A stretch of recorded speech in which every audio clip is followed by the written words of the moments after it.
Whoa, that's pretty creepy. Anyways, welcome to the video. So today I want to share my thoughts overall after using Apple's new Vision Pro for the last few days quite heavily. There were some days where I was using it for 6, 7, 8 hours just hardwired into a longer USB-C cable so I could keep the battery pack and the Vision Pro powered up, charged, ready to go, so I could keep immersing myself in the world of Apple's vision for the future. And it's been a very interesting journey, that's for sure.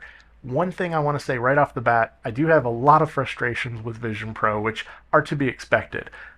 Overall, I'll say that it has really solidified a lot of the skepticism I had when I initially picked this up, unboxed it, and just my overall thoughts through the entire launch, the leaks, all of the discussions around Vision Pro, the same skepticisms I feel like still carried over into my actual usage, and I still kind of feel about the same. We'll get to that later. But as far as some of the frustrations, one of the first things I really can't stand about Vision Pro is that continuity just isn't the same with this Apple product compared to Apple's other ecosystem of products. For example, if you get a phone call, you're not going to get notified in the Vision Pro, which maybe that's Apple's way of saying, hey, you're immersing yourself in this other world. However, for most people, it would be really nice to know if there was just some type of indication that, hey, I'm receiving a phone call on my iPhone.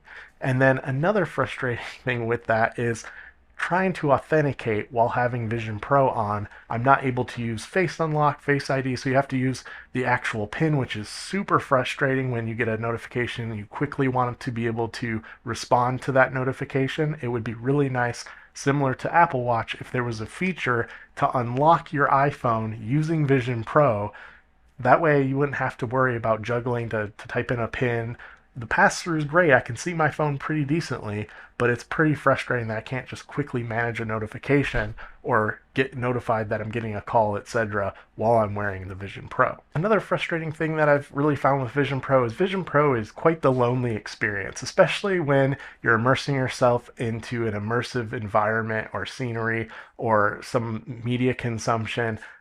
You can't really get a sense for people around you. Me having a larger family at home, it's really not the best experience. I know Apple and their advertisements show like a dad wearing it and doing things around the house, but even when I was using Vision Pro to capture some spatial video of playing outside with one of my kids the other day, it was just a very strange experience. It's kind of like having a massive GoPro strapped to your face and then recording that experience, which maybe down the line watching some of those videos, it's a cool experience, but in the moment, you don't feel in the moment. You don't feel present wearing Vision Pro. So it's certainly not something me personally I would want to wear out in public like you've seen some people doing. It's certainly not something that I would want to wear when I have people over at the house or I'm trying to interact and be present with my family. It's certainly not something that I would personally recommend or wear during those times. But the other piece to it is it's very lonely even with other Vision Pro users, which has been even more frustrating. So I have a few friends that picked up Vision Pro. I have some coworkers that picked up Vision Pro. We're all talking about these cool experiences in Vision Pro, but we can't share them or join them together because there's no way to actually do that using Vision Pro. It's lonely wearing the Vision Pro in reality, and in the virtual reality of Vision Pro, it's equally as lonely. And that's something I think Apple really needs to dial in if this is a long term product that they intend to invest in, especially considering the fact that a lot of Apple's products are meant to further connect us. And I feel like Vision Pro completely moves in the opposite direction and it completely disconnects you from not only reality, but once you're in Vision Pro, you're fully disconnected. I mean, you're not even getting notified of phone calls, so you're truly disconnected in Vision Pro. And I hope that's something Apple works on in the future. Gaming on the Vision Pro has been quite limited. There's a few games that have been a lot of fun to play, but it's games that you play in passing here and there and don't fully immerse yourself in. Media consumption, of course, has been great on the Vision Pro. If you have a HBO Max account, for example, you can actually go to the Game of Thrones Iron Throne room and consume media there like it's your theater, and that has been a really cool experience. So seeing some apps adopt different functionality and offer different features for Vision Pro has been pretty cool. but app support in general is very limited, which I know many people have touched on this, and it's pretty clear that there's not going to be a lot of apps for this out of the gate. And with that being said, for that reason alone, many people just shouldn't buy this altogether because right now there's just not a lot you can do with the Vision Pro. So hopefully long term we'll see more app adoption, but I'm genuinely curious to see how many large companies and large applications pour teams' time and energy and money into Vision Pro, considering it doesn't have the widest adoption. It's still crazy expensive for a Vision Pro. Nearly $4,000 makes no sense for this product. Um, it's great hardware, but from a software standpoint, it's super limited, very beta feeling.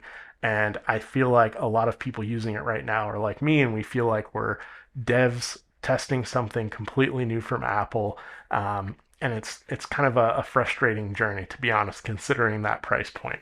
But price point aside, I just don't see this being something that many consumers are clamoring for and running out to the stores, even regardless of price. Say this was $500, $600, $700. I'm genuinely curious, given its current state, how many people would actually buy, keep, not return, or sell. It's just really an interesting product overall when you look at the overall usage of Vision Pro and what's available to you within Vision Pro. In terms of the weight and the feel of Vision Pro, it's been pretty comfortable for me. I know there's many people who've said it's really heavy. For me personally, though I have a pretty big head, as you can see here, it hasn't been that heavy for me personally. I haven't had any neck strain, eye strain, headaches, any issues whatsoever using Apple's Vision Pro so far for quite a few hours. It's been pretty comfortable for me personally, just using the solo band at that. I haven't been using the other included dual band. I've just been using the solo band right out of the box. And for me personally, once adjusted, it's been very comfortable. So no issues in terms of the overall fit, feel, and usage of Vision Pro, even over prolonged hours. On X or Twitter, whatever you call it, I tweeted, posted uh, some of my thoughts on Apple's Vision Pro. And one thing I really want to stress here in this video is after a few days, I find myself constantly gravitating towards my other Apple products, like my Apple TV for media consumption, my iPhone for messaging, for photography, for videos, for email, and then my MacBook for true productivity, editing, using my studio display for the actual secondary display versus throwing on Vision Pro and making a larger screen. While that is nice, I just find myself in the moment, it's just quicker for me to just use those products at my disposal versus having to really put myself into the Vision Pro. And just personally, I just haven't found myself thinking throughout the day, oh, this would be perfect for Vision Pro. I need to use Vision Pro right now to do this task. For me, that's certainly not it. It's certainly not the product for that. I've seen a lot of people say that Vision Pro is a great iPad replacement. I don't know. In many ways, I would find myself using an iPad more so than Vision Pro. It's just for me right now, it's really hard to find a true use case where Vision Pro fits into my everyday more than any of the other Apple products. And that's a question I think Apple really needs to answer for many consumers long term. If this is something they truly invest in, and Vision Pro is a future that Apple sees consumers highly investing in, then Apple needs to answer that question of how does it fundamentally change a consumer's life, or how does it fundamentally differ from the other products in their lineup, and how does it provide, or does it even provide, an experience that is much better in some ways than those products? At this point, I can certainly say that's not the case. And I'm really curious to see long term what Apple does to answer that very question. Of course, let me know your thoughts though on Apple Vision Pro in the comments down below. I'm really curious as to your thoughts on technology like this. Have you used like Quest or HoloLens or Google Glass in the past? Are there any other virtual reality or AR headsets that you've used that you find are quite awesome or fit into your life? For me personally, I've used a lot of those products over the years. And one thing like Google Glass and HoloLens, all of these products, one thing for certain is they kind of find their own niche in the market space. So HoloLens and Google Glass became really great tools for enterprise. I launched and deployed many of those in my past, working in various industries, and those work well in those industries, not for consumers per se. And then when you look at devices like Quest, that's more for the gaming, the fun, really, collaborating and having fun with others, which you can't do here on Vision Pro right now. Um, so it kind of has its own market as well. I just don't know who the market is for Apple Vision Pro, and it's something I'm really curious to see how Apple answers and addresses that long term. But again, let me know your thoughts. Thank you for watching. Take care and stay safe.